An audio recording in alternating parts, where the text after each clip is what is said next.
hi everyone. Like Tony said, I'm Oliver. I work for a creative agency, but I used to be a journalist for a few years, so I thought I'd come here and just talk to you a bit about journalism and the media world. So, as our creative agency, we've recently launched a sort of digital training service as well, which is called Digital Kitchen. Christine will be able to talk to you a little bit more about that afterwards, but for now, I'm just focusing on the media side of things. So, a path into journalism, PR, and the creative media world is what we've focused on. As Tony said, we'll hopefully get a bit of time for some Q&As afterwards, but if there's anyone who wants to shout out something interesting rather than the comment at the end, I'm not fussed about being interrupted at all, so feel free to shout. So today we'll go through, I'll very quickly take you through my path into the industry, so you can see how just one person managed to become a journalist. Then I'll talk to you about the link between journalism and creative writing, because I think there is a very strong link there. Talk a little bit about finding a job in journalism, like different ways to go about it. I'll cover working in the media world, the sort of things you can expect when you hopefully will get into it. Just some general tips and advice about being a journalist, working in PR, working in the creative world, and then we'll get on to some Q&A. Hopefully a bit more discussion than just sort of question and answers. So, places I've worked. I started out as an intern for the Sunday People. I then became a reporter for the Mirror. I was the night editor for the Metro, the digital side, not the actual newspaper that you will see on the tube. I was then a freelancer at the Independent, and then finally ended up as a content manager here at Passion Digital.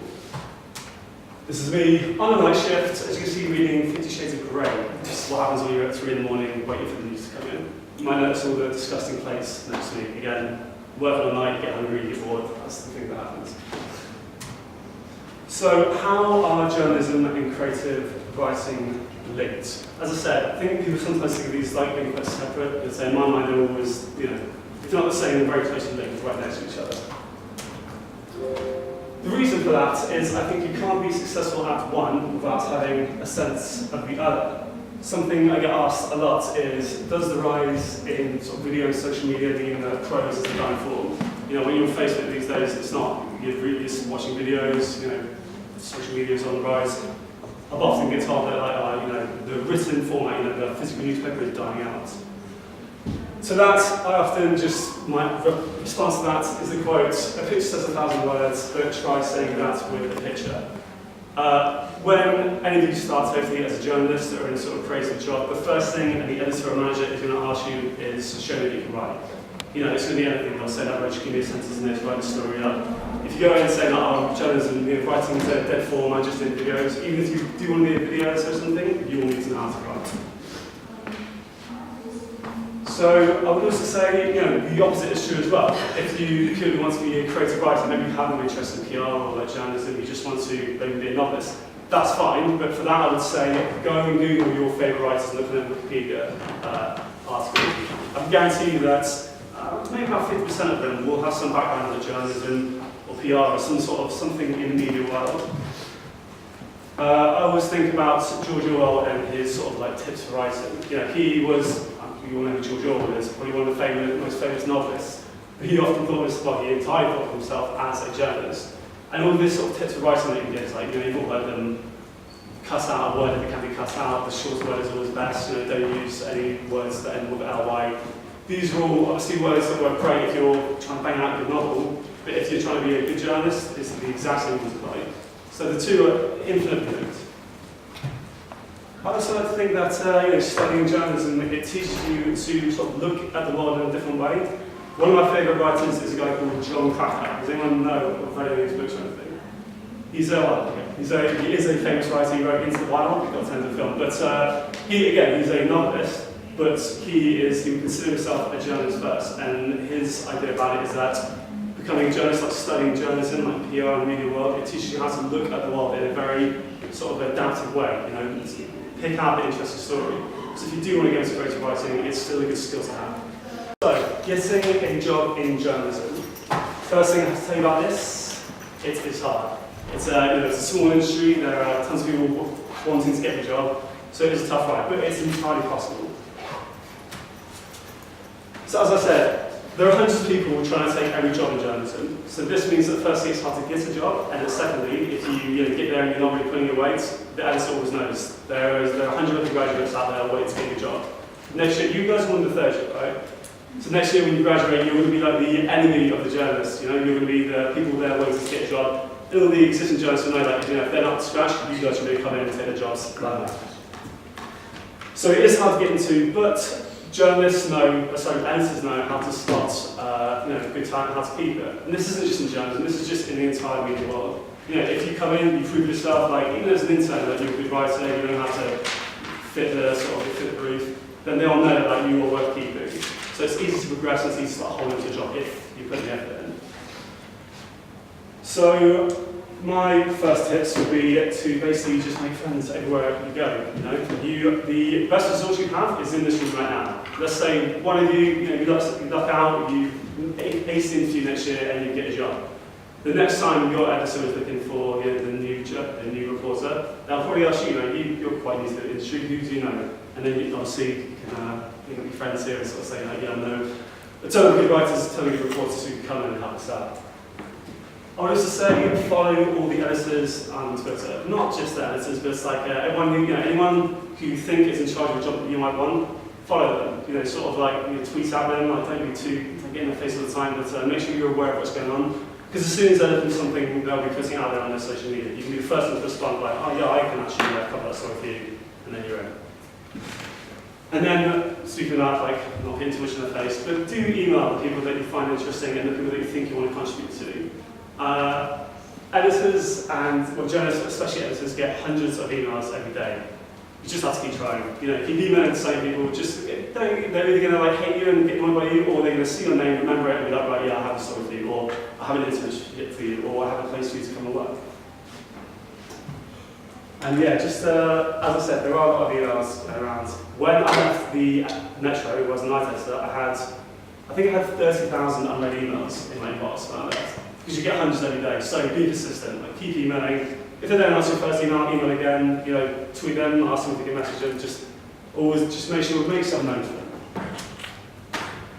Going freelance. I know you guys are you're doing an entrepreneurial module at the moment, and this is definitely where the entrepreneurial spirit comes in terms of becoming freelance in the media world. It can be harder, I'll be honest with you, it can be harder than just working in a newspaper, but easily become your own boss, and as I said, you get to bring your entrepreneurial style and your own spirits into it. Some freelancers struggle. I've got some of the best journalists I know, they become freelance, they travel all over the world, but they still struggle to find their own place in the media world. They struggle to find that full-time job. It can be hard, but if it works, you get to work your hours. You're not going to be in the Metro in the middle of the night reading good shit to grade on me. You're working good hours and making decent money. It's it's a tough one to get into, but the rewards can be huge. You have to love networking and pitching ideas if you want to be a freelance journalist or a freelance in the media world. This is somewhere where I'll admit to, I think I sometimes fell short. I wasn't very good at going to the right places, meeting the right people. But really, it's not a hard skill. I'm sure many of you have it already. Just come to the party, get to speak to the right people. It can be done. You also, and again, this sounds like quite a harsh lesson, but if you want to be a freelancer, you also have to get used to rejection. That friend I was talking about who he's travelled the world, he does lots of work in Africa, reporting for News Statesman and what have you. He told me just the other week I was chatting to him, he says for every 10 great ideas he has, so 10 ideas he thinks really going to make a banging article, we get one bit of interest. And that's not one person saying yes, write the article, that's one reply, and you're like, oh, that's interesting, tell me more. So some of your best ideas, you'll never hear anything back from. Unfortunately, that's just the way of freelancing, the way it works. You just have to get used to a bit of rejection. You also have to get used to promoting yourself endlessly. You need to start a blog, it needs to be brilliant, you need to be tweeting all the time, you need to be hilarious, you need to get yourself noticed. A different friend of mine, she once wrote a funny tweet about Friends, the 90s sitcom, because this is before lots of your time, but it went, I don't know if I'd say viral, but it got a lot of shares, got a lot of retweets, and 2 weeks ago she was on TV arguing with Piers Morgan about gender advice, I think. Just because, she wrote a funny tweet, a producer saw it, thought, oh, this girl sounds like, she's got a bit of attitude, she sounds a bit cool, and then, they called up and said, do you want to come on the show? She has nothing that you guys here don't have. She was a witty, funny girl. There's nothing There's no qualification you need to be on TV. So this is all possible for everyone in this room. She's only 25, so it's not something that has to happen later in life. Working in the media world. So one thing that you have to learn how to do in the media world, I'm sure this has been drilled into you already, but you have to learn how to work very accurately and very quickly. This is not the kind of place where you can rock up to your job 15 minutes late, grab a coffee, and I'll take it easy this morning. Unfortunately, it's a very sort of like hard and fast world. There's never a dull moment, there's never a sort of like an off day, or anything like that. But I have to say as well, you always have to stand your ground. Has anyone here sort of had to, maybe in any course or anything, contact a press office or contact the police for any sort of news story yet? You have. Can I ask who you were calling? I had to call in for management from a professional football player in Germany. Really? Yeah. So you called his manager? I tried to, but I got bounced off multiple times at his office. So, right. Yeah. So this is going to be my point that as a journalist, you are often considered like the enemy, basically, the people you're trying to contact. So footballers, calling the police, calling like maybe a politician's press office. They'll, as you said, they'll try and they can't outright say no, but they'll try and fob you off. They'll try and say, oh, we don't have that information at the moment. They'll try and say that's not our job. You just have to learn how to stand your ground. And a good way to start that is to have a good knowledge of the sort of legal background of what you're sort of talking about. So, for example, many times I had to call the police. They told me they can't release the information. I can then bring it up straight away. Well, actually, I know that not only can you, but you legally have to tell me. Quickly after that, you start getting the response that you need. It is, I know it's a sort of cliche, but it is, you have to be quite a hard person to accept that you're going to get lots of anger and put it down the phone. Just got to call them back, send out emails again, just make sure that you're getting the response you need. Because, again, if you go back to your journal, to your editor saying, I'm sorry, they won't give you that information, the next guy on the desk next to you is saying, well, I managed to get it, and then you've been beaten to your headline. You have to, unfortunately, in the media world, expect to sacrifice at least a little bit of your personal lives. It's, me and Christine were just talking about how, our job at the moment has quite long hours. That's nothing compared to working in, being a freelancer or working in a newspaper. It's long hours, it's working nights and weekends. I'd say the upside of this is that it's always exciting. I know I'm going against my words there, sadly, I'm not reading the book, but minutes after that photo was taken, I got a phone call, there was a big story, and I was up on writing it. While it's long hours and hard hours, they're always interesting. There's never a dull day in journalism or PR or any of the media world. And also, Miss Christie, I always think about my first time I was interning at the Sunday People. I was quite young, I just finished university, I was expecting it to be quite nice. I walked in, they didn't tell me where the toilets were, they just said, here's your desk, start writing, and that was that. It's a high pressure, people are not there to feel comfortable, you're there to to do your job basically. Having said that, again, it's high reward. Not always financially, but certainly in the sense that, like I said, you have an interesting job. It's working in sort of PR, you feel like you're always at the front of everything. You're always the person who sees the news before everyone else, basically. And in working in journalism, of course, you're the ones who are delivering the news to everyone. It's every day, it's a bit exciting. So, for my tips for sort of journalists and writers and people involved, one of the things like PR and sort of wider media world. Number one, I'm sure you guys have been told this already, but you need to read every day, every single day. And by this, I don't just mean picking up your favourite on-battle novel. I mean, read everything you get your eyes across. So, newspapers, magazines, books. I will tell you this, everyone in this room, you're not allowed to now when you're sat in the tube to think, I haven't got anything on board. You need to read every single one of the adverts you see. Creative writers, this is the perfect exercise for you. Next time on the tube, look at the ad, really study the copy. Why did they choose this type of word? How is the design laid out? This is something that you should be looking at really hard every day. You can spend a good 50 minutes, I think, staring at each other, really get to know it, trying to imagine what process they went through to get there. And so with newspapers. Does everyone here, do you read newspapers every day, more or less? Okay, yeah. So, I always thought that you're supposed to 3 or 4 every day. When I was a student, I could never afford that. But at least grab the Metro, grab the Independent, maybe buy one of your favourite papers. Read it from, cover to cover, get a good idea of the news cycle, make sure you always know what's going on. Then go back and really try and read all the big articles. Try and put yourself in the mind of the Sunners, why they were written this way. What information they got in the first few paragraphs and just really convey the story. Similarly, I think you should write every day. Obviously, this is harder. You can't just, not everyone is able to sort of like just write in your job a day like a journalist does. But even if like, you're not writing for your sort of student paper or a local paper, a task I would give people is at the end of every day, maybe on your bus ride on the way home, just sit down and write 10 minutes about an event that happened in like a news format. You need to be comfortable with your own sort of, your own prose, your own style of writing. And of course, the only way to do this is to just practice and practice and practice. I did hear someone once say that for every hour you spend writing, you spend 8 hours reading. I'm not sure if there's really time for that in the modern world, but certainly, yeah, if you find like, I spend an hour reading the newspaper, then go home, spend 15 minutes, just try and write something. But even try and take some of the info. Imagine your editor's giving you the paper like, here's a story, we need to copy it. Try and rewrite it. See what would you write about that story, which is, if you were the journalist covering it. As I said before, you need to self-promote and network. This is particularly important for anyone who wants to be a freelancer, like go along on their own. But even if your job, your idea is to get into a newspaper, you need to get your name out there. I'm not ashamed to admit it. 2 of my jobs came because I just knew the right people. They didn't just give me a job outright, but it got my foot in the door. Again, as I said, they were looking for a journalist. Someone said, I know someone who's a writer. It's just the way it is, unfortunately. It sounds like nepotism, and I know that that's something that lots of people look down upon the journalist work for, but it also, in a way, it works. As I said, one of you is lucky enough to find a job in a newspaper. You'll be able to say, like, I know a room full of other good writers. We all help each other out. It's a way you just have to sort of network and, get your name out there. I also think you need to practice your news sense. I'm not sure if this is something that you've come across already, but by news sense, I mean you need to make sure that you have the mindset of you're always like searching for the next story.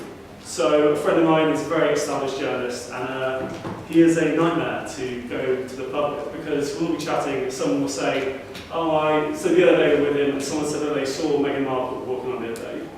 Could have been completely fictitious. The rest of us were like, that's interesting. He straight away was like, where was this? What was she going? Like, his mind was already going, was she walking to the hospital? Like, what was going on, sort of thing. You need to get that, in that sort of mindset. Everything that you see needs to, you need to think about what the next story is behind there. So I thought we could practice this now. Has anyone read the news this morning? I personally haven't. My phone wasn't working. Has anyone seen an interesting news story that happened this morning?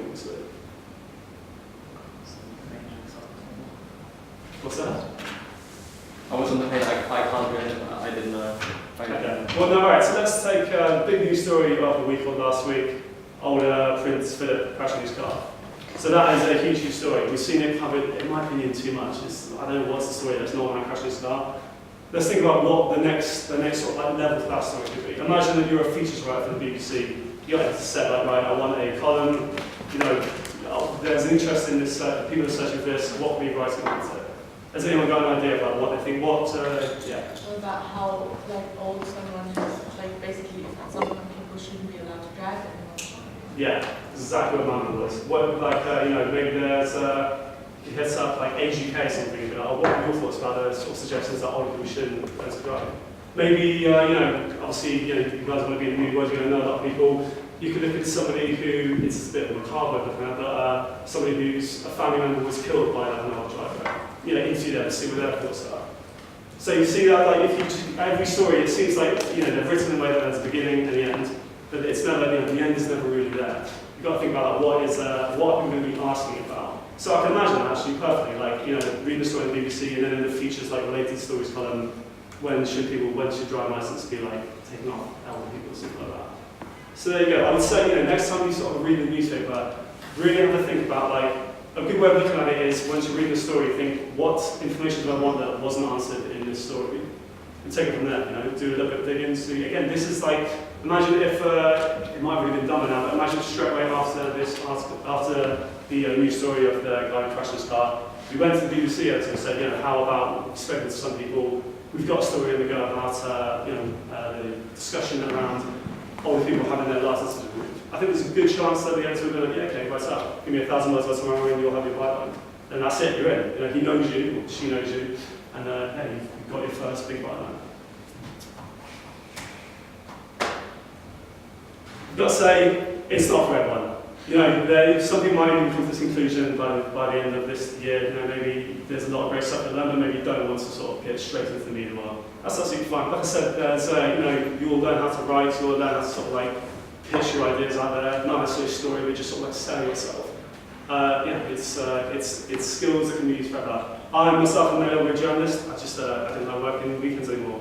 But I think everything I learned both in training to be one and in actually being a journalist definitely sort of set me up for what I want to do for the rest of my life. So, any big questions or like any kind of like concerns about like starting out in the media world or anything? I was just going to ask like what you do now, because you said you're not a journalist anymore, so what kind of the job you're doing now, what are the stuff you're doing now? So I'm a content manager, so basically I have in our agency a series of clients and I kind of look after all the written stuff for them. Okay. So I sort of like manage like a pretty wide team of like writers and sort of double check the work and then we make sure it all works from an SEO point of view.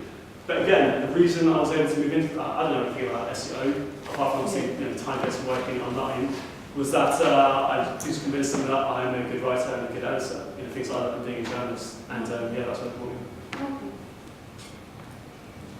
Has anyone got any sort of like, I don't know, sorry.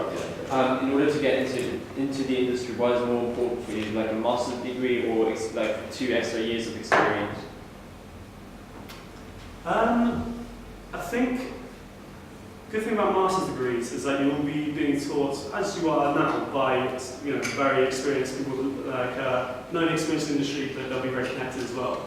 So I know that lots of people, I think City University, like they offer like quite a big master's program. Maybe lots of journalists go to that.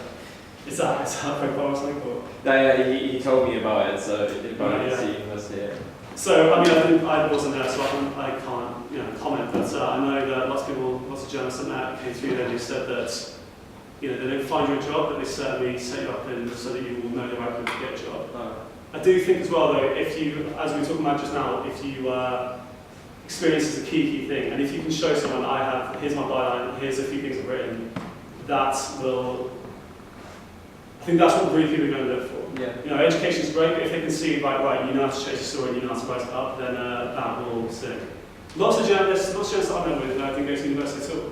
They just started out when they were like a teenager in the local paper and worked their way up, and now they're sort of working for nationals. So any other questions? Is anyone got any sort of like more worries about like what you're gonna do this year, or anything like how you're gonna sort of find your first role? No, good confident. Any questions about any sort of like practicalities or just like writing or anything like that? I've got one. I am still, even in my latter years, curious about this. In terms of freelancing, right? So you've got a great feature idea, you think you have. Or you've got 10, so one of them someone will listen to, okay? Yeah. What do you do? Do you ever write a feature and then pitch it around, or do you just pitch the idea to someone? What's the best route to take? Yeah. So I think the key thing to remember there is that the editor you're going to be pitching to is going to be a busy person, and they're not going to want to sit and read a massive article for someone they've never heard of. So you've got to think about, try and put yourself in their shoes. So pitching with right, this is the headline, and here are my 3 points. So they can read it and digest it in 30 seconds. Just say what your angle's going to be, who you're going to be interviewing, and what your sort of conclusion is, and what the sell is of the article. And I think that way is the way to pitch it. This is, again, for sort of maybe like larger sort of like national papers and that. For like more local papers, maybe they have a bit more time. Maybe we can say that I've written this cool thing, it's 1,000 words. If they have like 10 minutes, they will read it. And if they, presumably they'll come back to you and be like, here are some changes, you need to change this bit, you need to sort the ending out. But it's, I think you need to really think about your audience when you are pitching. So time-pressed people, they the first email, they're probably going to ignore you, and the second one, they will literally give you no 30 seconds. So I know it's a cliche, but you need to find your elevator pitch in email format. Just to add to that, actually, from my own perspective, I was always very reticent to write too much, not knowing if it was going to be sellable or not. But nowadays, I mean, the way that your shop window is effectively blogs, writing for yourself. So you can always dual purpose your stuff. If you've got the bones of a good feature and no one's interested, if you've written it, you've got something that you've got to show people in a link or in a blog as well. So it's never unproductive just to write something. Do you know what I mean? And if you're writing from your passions and you're writing from your heart, then it's a lot easier to string the words together than necessarily have to research things all the time. Because what commission editors are often looking for is how you turn a phrase, you know, how you approach something, or how you approach something differently. Another example we can give is Brexit. Brexit is all over the place, constantly. So much so that people are glazing over when it comes to Brexit. But if you looked at the Commons vote last week, I set some other students to a task on how many different story themes were generated from one news story. The news story was, there was a Commons vote on whether MPs would accept Theresa May's version of events in terms of the agreement to leave the EU. That was the story, but we counted there were 26 different news angles that came out of that were presented in newspapers the next day. So there's always going to be another approach you can take. So it's not always about being innovative and different in terms of finding a new story.